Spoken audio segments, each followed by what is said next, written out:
Hi, in front of me is Realme X50 5G, and today I want to show you how you can activate one-handed mode. Open Settings, then scroll down and choose Convenience Tools. Next to navigation buttons, and as you can see, one-handed mode option is on the screen.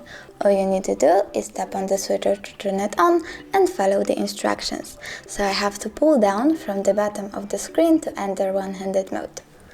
So when I do that, one-handed mode is on. If you wanna go back, just click on the corner. Thanks so much for watching. If you enjoyed this video, leave a like, comment and don't forget to subscribe. Bye!